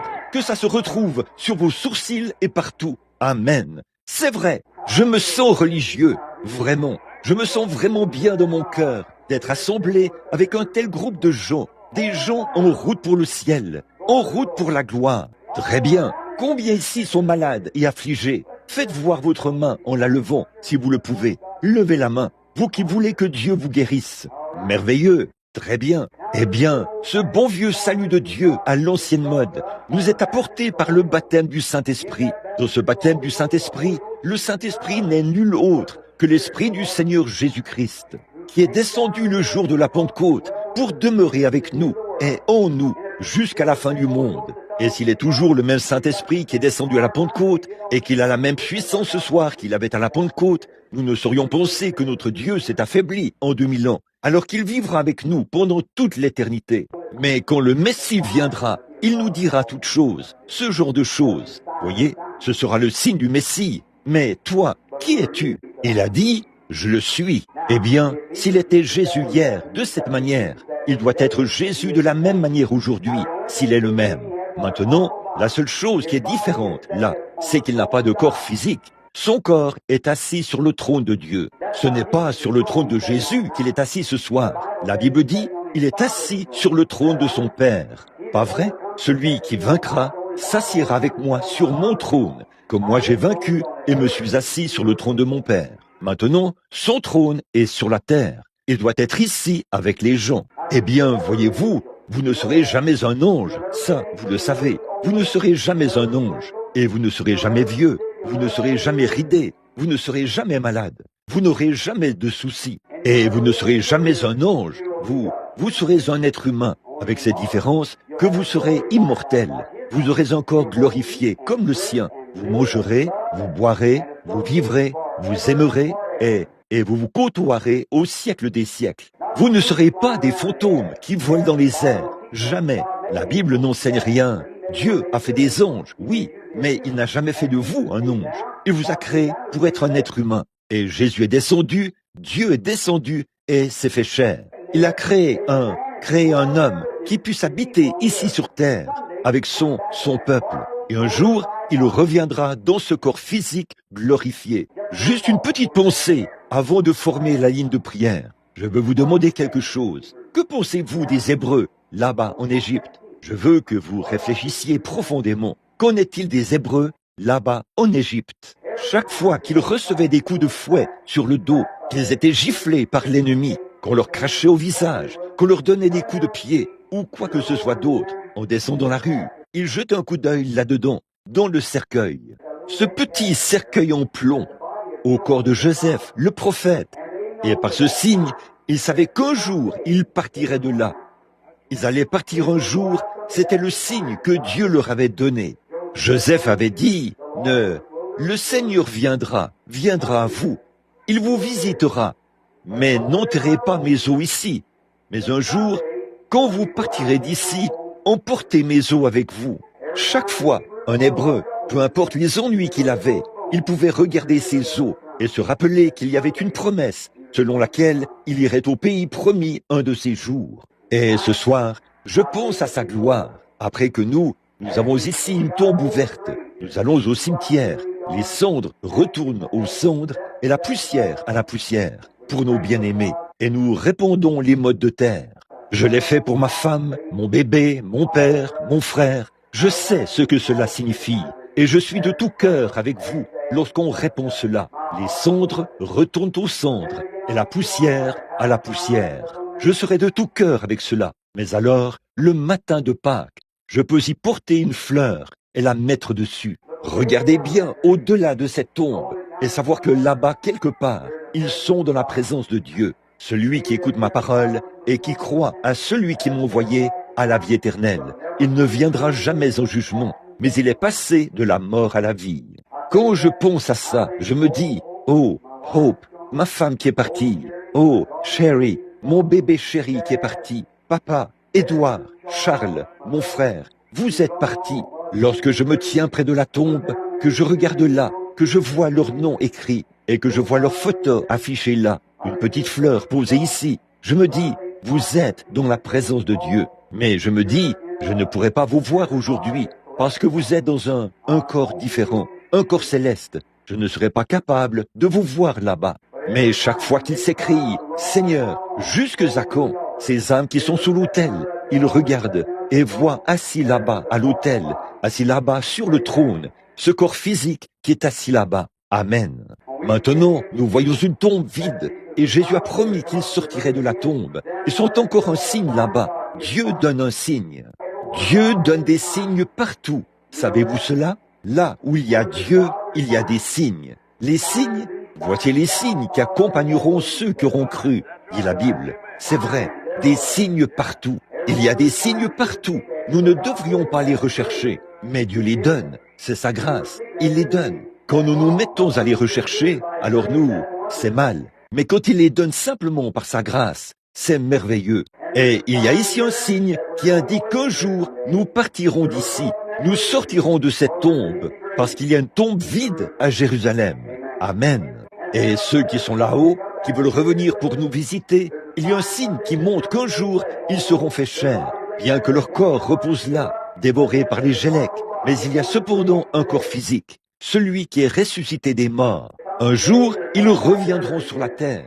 Oh, comme je veux être avec eux. Amen. Job a dit, quand les vers de ma peau détruiraient ce corps, de ma chair, je verrai Dieu. Je le verrai, mes yeux le verront, et non ceux d'un autre. C'est vrai, il savait qu'il allait ressusciter, parce que Dieu avait promis cela. Et nous avons des signes ce soir. Une fois, un missionnaire sillonnait le pays, accompagné d'un incrédule qui lui servait de guide. Il a dit, vous tous, vous venez ici et vous parlez de quelque chose que vous ne pouvez pas voir. C'est complètement absurde. Il a dit, ça n'existe pas, ça. Pourquoi ne reprenez-vous pas vos sens, tous autant que vous êtes, et ne rentrez-vous pas chez vous? Ce missionnaire n'a rien dit. Cette nuit-là, ils ont monté leur camp. Le lendemain matin, quand ils se sont levés, le soleil perçait là-haut, au-delà de la colline dans le désert. Et cet homme qui était l'incrédule est sorti. Il a dit, oh, quelle matinée! Il a dit, dites donc, hier soir, il y avait des chacals par ici. Il a dit, comment savez-vous qu'il y avait des chacals? Il a dit, je vois les signes qui indiquent là où ils étaient. Il a dit, je ne vois pas de chacals. Il a dit, mais il y a des signes par ici. Je sais qu'ils étaient ici. Il a levé les yeux vers le soleil et a dit, Alléluia, Dieu vit toujours. Je vois les signes et il est toujours sur le trône. Amen. Et ce soir, lorsque Jésus vient ici pour sauver les pécheurs et pour apporter sa parole, accomplir ses signes et ses prodiges, nous poussons simplement vers Dieu des cris de louange. Notre Christ vit ce soir. Amen. Prions.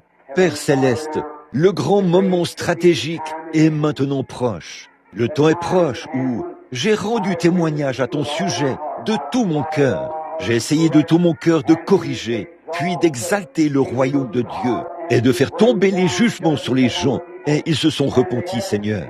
Beaucoup ont levé la main et ont confessé sincèrement qu'ils ont honte de leur vie de péché. Oh Dieu, je ne crois pas qu'il y en ait un seul qui ait levé la main que tu n'as pas pardonné. Et maintenant, pour leur montrer que tu es ici, ce n'est pas que tu sois obligé de le faire, mais puisses-tu apparaître ici d'une manière tellement visible ce soir, qu'ils verront et qu'ils seront heureux d'avoir levé la main vers un Dieu qui vit. Et alors que nous vivons en ce temps à la fois glorieux et étrange, nous regardons les journaux, nous voyons que le grand Armageddon s'en vient. Nous voyons les chars d'assaut, les bombes atomiques. Nous voyons que la fin des jours des nations est proche. Nous voyons que le monde est mûr. Nous voyons le péché partout. C'est maintenant le temps est proche. Oh Dieu, nous sommes si heureux d'avoir un Dieu vivant. Nous avons quelqu'un qui nous a fait la promesse. Il est ici même avec nous. Il se rend visible au milieu de nous. Et nous te remercions pour cela. Veux-tu permettre à ton humble serviteur de te représenter ce soir devant ton peuple par ton don prédestiné? Je prie, alors que je m'humilie devant toi, au nom de Jésus ton Fils. Amen. D'une manière ou d'une autre, je me sens tellement bien ce soir de ce que la gloire de Dieu est ici. Je voulais tellement voir cela se manifester devant vous. Très bien. L'écart de prière d'hier soir, quelle lettre était-ce? R? Est-ce bien ça, R? Je crois que c'était R. Très bien. Je crois que nous en avons appelé les derniers numéros hier soir. Alors, appelons-en les premiers numéros ce soir.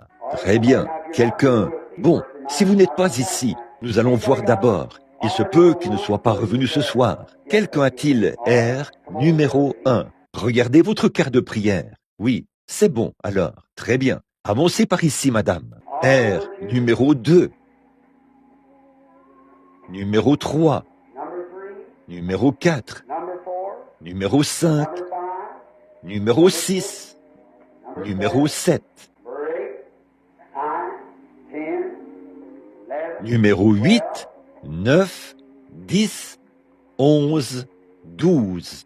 Il y avait premièrement environ une douzaine de mains qui se sont levées ce soir.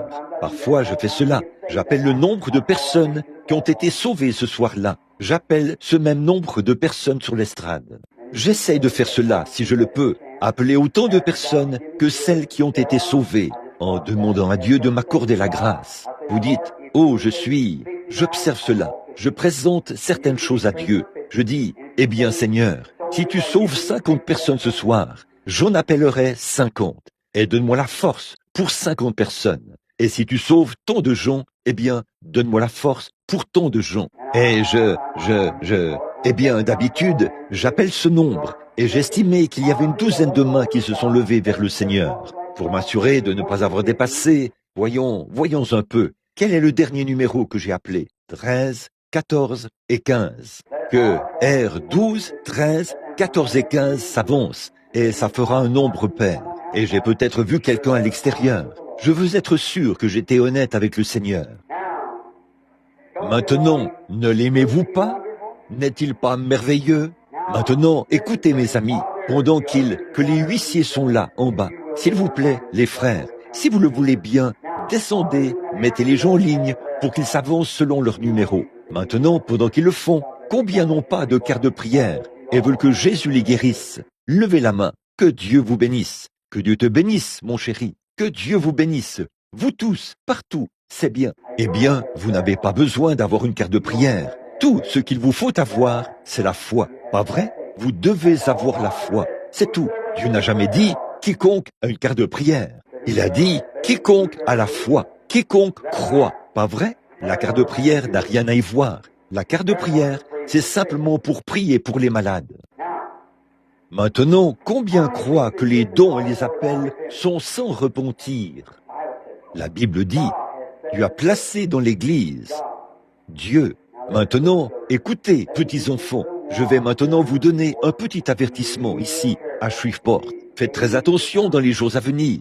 Eh bien, tout ce qui pousse des cris et qui loue Dieu n'est pas de Dieu. Caïn a fait la même chose. Mais il faut que ça vienne de l'Écriture. Voyez, il faut que ça vienne de la parole de Dieu. Voyez, alors surveillez cela, parce que, souvenez-vous, quand Dieu envoie un réveil, l'enfer aussi en envoie un. Et lorsque Moïse et Aaron sont descendus pour aller vaincre les Égyptiens, Jeannès et Jambres aussi se tenaient là, et ils étaient presque capables d'imiter Moïse. Souvenez-vous, ils pouvaient faire venir des maladies, mais ils ne pouvaient pas guérir les maladies. Il n'y a personne d'autre que Dieu qui puisse guérir. Dieu est le seul guérisseur. C'est vrai, Dieu est le seul guérisseur. Et là, les fruits de cela prouvent ce que c'est. Voyez, c'est à leurs fruits que vous les reconnaîtrez. Pas vrai? Maintenant, je veux que vous aimiez le Seigneur Jésus, de tout votre cœur. Très bien. Maintenant, je vais vous dire, là, je veux juste attendre pendant quelques minutes. Ou peut-être, je crois que si je prie simplement pour ces gens et qu'on les fait simplement passer, ce serait en ordre, je le crois. Que la dame s'avance. Tenez-vous ici un instant. Maintenant, juste un instant. Bon, madame, simplement pour que vous sachiez que l'onction du Saint-Esprit est ici. Je veux que vous croyiez. Le ferez-vous? Est-ce la première fois que vous assistez à l'une de mes réunions? Non, vous avez déjà assisté à des réunions. Mais je ne vous connais pas, n'est-ce pas? je ne vous connais pas, mais si vous croyez Dieu, ce problème gynécologique que vous avez vous quittera. Vous le croyez? Que Dieu la bénisse et la guérisse. C'est ma prière. Amen. Madame, je ne vous connais pas, mais Dieu vous connaît. Mais cette ombre de la mort due au cancer, Dieu peut vous guérir. Si vous croyez cela, vous le croyez? Alors rentrez chez vous. Amen. Qu'en serait-il si je vous disais, madame, sans même prier pour vous, que Dieu était là, dans le siège à côté de vous? Accepteriez-vous cela? Alors allez et croyez cela, et vous pouvez être guéri au nom de Jésus. Allez. Croyez-vous, madame, de tout votre cœur? Alors allez manger votre souper. Disons, gloire au Seigneur. Croyez-vous, madame, de tout votre cœur? Croyez-vous que Dieu vous rétablit, qu'il vous ôte ce diabète? Croyez-vous qu'il le ferait? Croyez-vous qu'il ôterait cela de vous? Eh bien, très bien. Amen.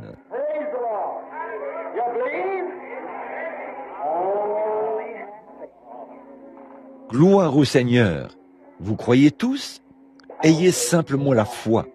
La Bible dit, si tu peux croire, tout est possible.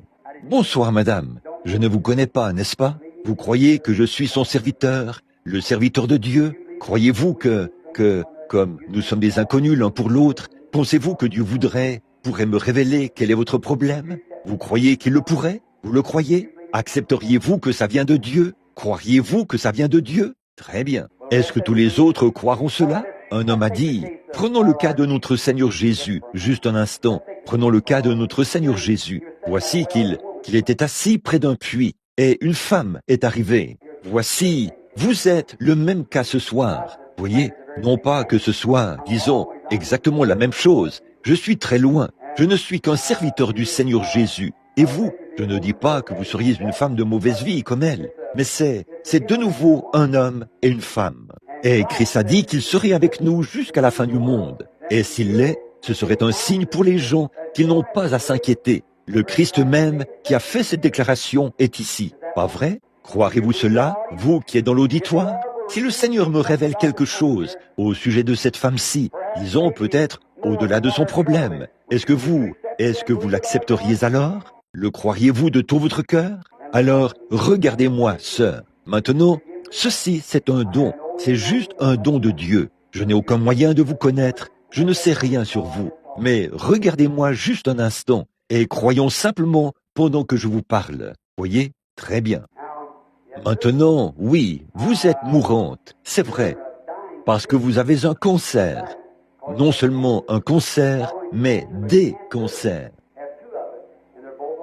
Vous en avez 2, et les 2 sont sur votre sein, c'est vrai. Vous êtes extrêmement nerveuse, n'est-ce pas? Et vous n'êtes pas de Shreveport, non. Vous venez de l'Arkansas, c'est vrai. Vous vous appelez Rosalie, n'est-ce pas vrai? Alors, retournez en Arkansas et croyez au Seigneur Jésus et soyez rétablis au nom de Jésus-Christ. Qu'est-ce que c'est? S'abandonner au Saint-Esprit.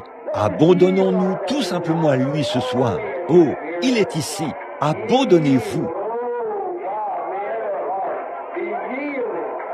Oh Dieu, que chaque cœur s'abandonne à lui, Seigneur. Accorde-le au nom de Christ. Amen.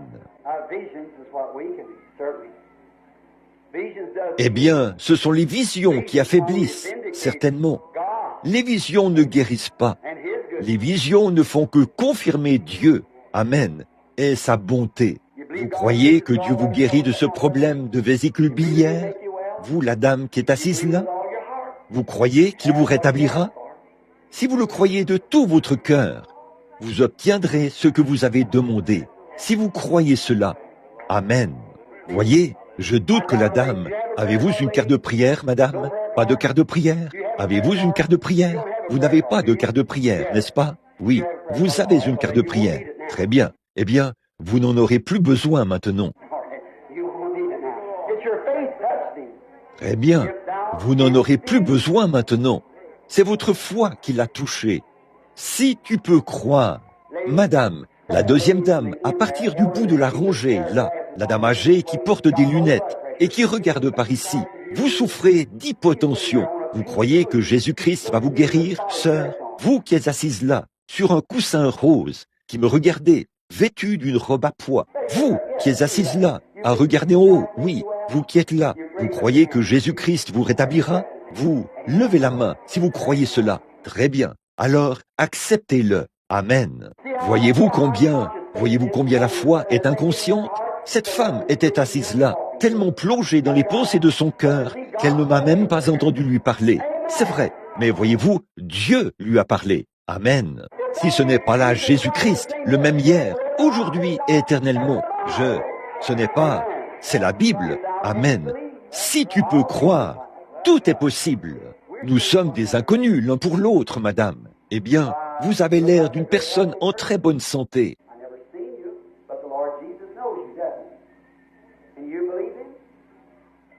Je ne vous ai jamais vu, mais le Seigneur Jésus vous connaît, pas vrai? Croyez-vous en lui? Croyez-vous que je suis son serviteur? Oh, quelle foi qui agit dans cet auditoire!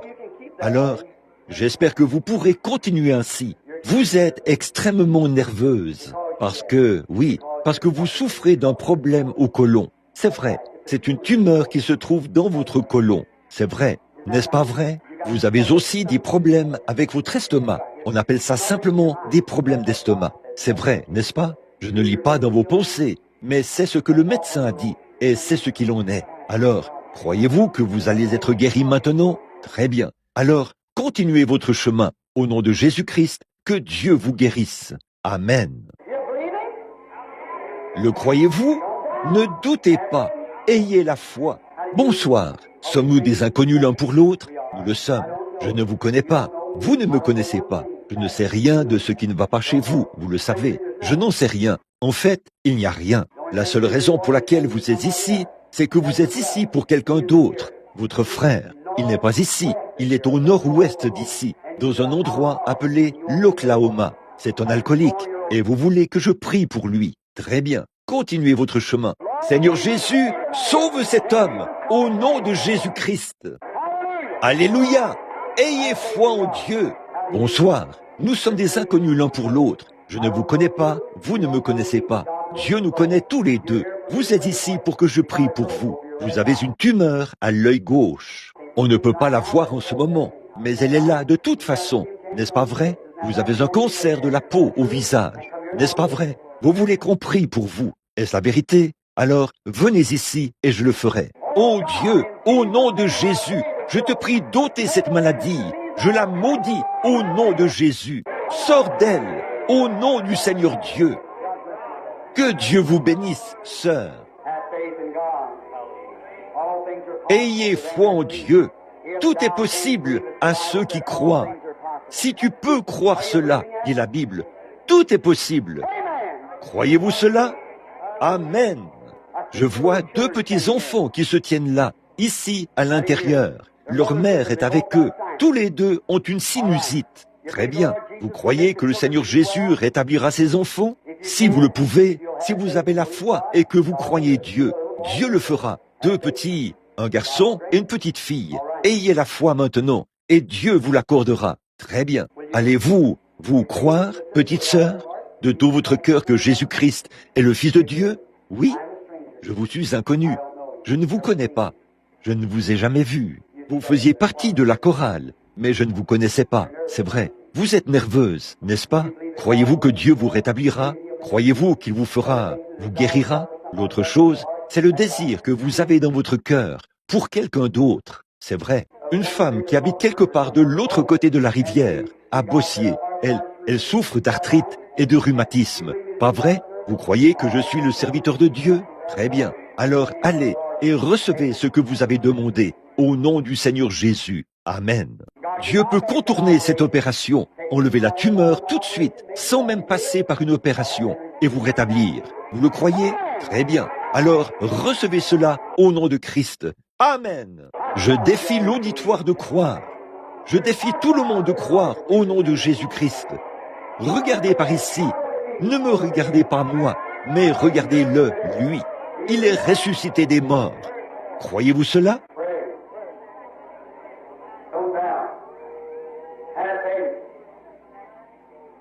Priez, ne doutez pas, ayez la foi. Amen. Vous croyez que votre hypertension va vous quitter, vous qui avez la main levée? Croyez-vous qu'il le fera? Oui. Vous croyez qu'il ôtera cela de vous? Vous croyez qu'il le fera? Très bien. Vous pouvez la voir. Pourquoi pleures-tu? Une petite fille mexicaine, je crois, hispanophone. Crois-tu que je suis le prophète de Dieu? Veux-tu te tenir debout ici pendant quelques minutes? Lève-toi un instant. Regarde-moi. J'ai toujours du succès auprès des Mexicains, parce qu'ils croient. Regarde ici un instant. Il y a quelque chose autour de toi. Je vois une ombre noire qui essaie de te suivre. Tu pries, mais ce que tu désires, c'est pour quelqu'un d'autre. C'est ton ami qui souffre de nervosité. N'est-ce pas vrai, petite demoiselle? Si je te dis ce que tu as sur ton cœur, croiras-tu que je suis le prophète de Dieu? Tu veux être sauvé et recevoir le Saint-Esprit, n'est-ce pas? N'est-ce pas? C'est pour ça que tu es à l'autel en ce moment. Est-ce que quelqu'un ici voudrait recevoir le baptême du Saint-Esprit? Vous voulez être sauvé? Venez vous joindre à elle. Alléluia! Venez ici tout de suite si vous croyez que Jésus est ici et qu'il veut vous sauver. Venez si vous le pouvez. Venez, vous tous, chacun d'entre vous qui veut recevoir le baptême du Saint-Esprit. Nous allons encore prier pour les malades. Venez, tous ceux qui veulent être sauvés. Vous tous qui avez levé la main. Je crois que Dieu est sur le point de faire quelque chose de glorieux en ce moment même. Venez, chacun de vous, agenouillez-vous ici. C'est le moment de venir recevoir Christ. Venez, les baptistes, venez, les méthodistes, venez, les presbytériens. Je vous défie au nom de Christ. Venez et éprouvez Dieu. Venez, donnez une chance à Dieu. Voulez-vous le faire? Venez tout de suite, chacun de vous, tout le monde, vous tous qui avez levé les mains, venez. Voici un petit garçon infirme qui vient pour recevoir le Saint-Esprit. Oh, vous devriez avoir honte, vous les adultes, qui ne voulez pas venir recevoir Christ. Ce qu'il faut, c'est ceci. Voulez-vous venir? Voulez-vous venir? Courbez la tête, partout, faisons un mot de prière. Je sens que le Saint-Esprit est en train de se mouvoir et que quelque chose de glorieux va se produire. Oh Christ, j'ai fait tout mon possible, Seigneur, pour interpeller l'auditoire. Je te les ai présentés et tu es venu. J'ai prêché la parole et je leur ai dit que tu es ressuscité des morts. Et nous voici maintenant, Seigneur, en tant que tes témoins. Et te voici en train de faire les mêmes choses que tu faisais quand tu étais ici sur terre. Et tu es ici ce soir sous la forme du Saint-Esprit. Tu réprimandes le péché. Tu appelles un réveil. Tu appelles ton peuple. L'heure de la délivrance. La flèche de délivrance de la part de l'Éternel. Ô Dieu, je te prie, au nom de Christ, d'envoyer des foules, tous ceux qui ont besoin de toi, afin qu'ils viennent à cet autel ce soir et reçoivent Christ. Voulez-vous venir? C'est ça, madame. C'est ça. Avancez-vous là. Levez-vous. C'est le Saint-Esprit qui vous parle. Mon cœur ne ressentirait pas ceci si je ne dirais pas ceci si je ne le pensais pas. Vous vous attendez à ce que je me tienne ici et que je fasse des choses au nom du Seigneur et je serais un hypocrite? Voyons, je ne le ferai pour rien au monde. Je me sens conduit. Il y a des gens dans l'auditoire qui devraient s'avancer à cet autel. C'est vrai. Alors, vous savez qui vous êtes. Je vous défie. Venez à l'autel au nom de Christ. Et souvenez-vous, si je vous rencontre au jour du jugement et que vous êtes condamné, ce ne sera pas ma faute. Ce ne sera pas la faute de Dieu. J'ai prêché sa parole. Il l'a confirmé par des signes et des prodiges qui l'ont accompagné. Il est ici ce soir. Il est ressuscité des morts. Maintenant, si vous voulez de lui, venez. Il y a une source remplie du sang, des veines d'Emmanuel. Tout pécheur plongé dans ce flot est lavé de tout péché. Si vous n'êtes pas certain, mon ami, vous qui marchez par un credo d'église, si vous marchez par le fait d'être membre, vous feriez mieux de venir maintenant. Il se peut que je ne vous revoie plus jamais dans cette vie. Il se peut que votre heure s'achève avant que nous nous revoyions. Il se peut que vous n'assistiez plus jamais à une autre réunion de l'Évangile. Mais ce soir, c'est votre soir. Que Dieu te bénisse, jeune homme. C'est ça. Oh, repris dans votre conscience. Que Dieu vous bénisse, madame. Avancez-vous. Quittez votre siège. Avancez-vous. Souvenez-vous, en ce qui concerne la vie, vous ne pouvez pas choisir. Il se peut que vous mouriez avant demain matin. Mais une chose est certaine, vous allez mourir. Chose certaine, chacun de vous devra rencontrer Dieu. Vous le rencontrerez au jugement. Et vous aurez à répondre par rapport au message de ce soir. Vous aurez tous à répondre puisqu'il est apparu ici, sur cette estrade, ici même, à Shreveport, en Louisiane, par les signes infaillibles, dit la Bible, les signes infaillibles qui montrent que Jésus est ressuscité des morts. Je suis son témoin pour attester ceci. Il vous appelle à venir à l'autel, jeunes et vieux, méthodistes, baptistes, pentecôtistes, luthériens, qui que vous soyez, venez à l'autel. Il y a une source remplie de sang, j'en suis témoin. Elle est là pour que les pécheurs y viennent. Voulez-vous venir? Venez. Vous tous, empruntez le sentier qui mène ici à l'autel. Arrêtez de regarder la télévision. Arrêtez de regarder les choses du monde. Regardez au calvaire ce soir. Voyez Christ. Regardez celui qui est mort pour vous. Regardez celui qui a expié la peine. Regardez celui qui pardonne vos péchés. Éloignez-vous des choses du monde. Que Dieu vous bénisse, madame. Avancez à l'autel pourrait déterminer ce qu'il en sera pour le reste de votre vie. Venez maintenant. Qui d'autre viendra? Venez, tout le monde, tout le monde. Maintenant, si vous avez besoin de quoi que ce soit d'autre de la part du Seigneur, venez à l'autel tout de suite. Vous qui voulez le baptême du Saint-Esprit, dirigez-vous vers l'autel tout de suite. Dirigez-vous là. Vous qui êtes rétrograde, dirigez-vous là. Vous qui voulez le baptême du Saint-Esprit, vous qui voulez la guérison, dirigez-vous vers l'autel. Que Dieu vous bénisse. Qui que vous soyez, dirigez-vous vers l'autel maintenant. Venez à cet endroit où, en tant que prophète de Dieu, je dis au nom de Christ qu'il est ici, les bras ouverts, prêt à donner tout à chaque personne, ainsi qu'une flèche de délivrance totale. La flèche de délivrance de la part de Dieu est dans votre main. N'ayez pas peur de vous en servir pour frapper. C'est maintenant l'heure de prendre votre décision. C'est maintenant l'heure pour vous. Frappez, frappez, frappez, frappez, frappez tout ce que Dieu a promis. Frappez le calvaire. Touchez le bord de son vêtement. Élevez votre cœur. Élevez vos mains. Élevez vos âmes. Élevez vos louanges. Élevez votre adoration. Élevez vos larmes. Élevez tout. Amen. Quelle soirée, quel moment, quelle délivrance, quel peuple. Gloire à Dieu. Guéris chaque personne malade. Satan, relâche-les au nom de Jésus. Je te condamne. Satan, sors. Délivre-les de la télévision, de toutes les choses du monde, quelles qu'elles soient. Accorde-le. Ô Dieu, envoie tes bénédictions sur eux. Gloire à Dieu. Levez les mains et louez-le et recevez tout ce dont vous avez besoin. Tout le monde dans le bâtiment, levez-vous et louez Dieu. Alléluia.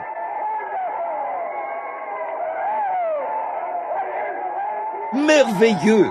Oh, les malades guérissent. La gloire de Dieu descend. Amen. Gloire au Seigneur. Alléluia. Alléluia. Béni soit le nom du Seigneur. Combien nous t'aimons.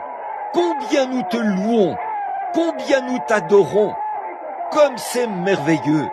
Gloire à Dieu. Que Dieu soit loué. Bénis-les, Seigneur. Bénis-les, Seigneur. Bénis-les tous, Seigneur. Envoie le Saint-Esprit, le même hier. Guéris chaque cœur. Guéris chaque infirme. Guéris chaque affliction. Guéris chaque cas. Guéris, Seigneur. Remplis du Saint-Esprit. Fais descendre la gloire. Apporte le salut de l'âme.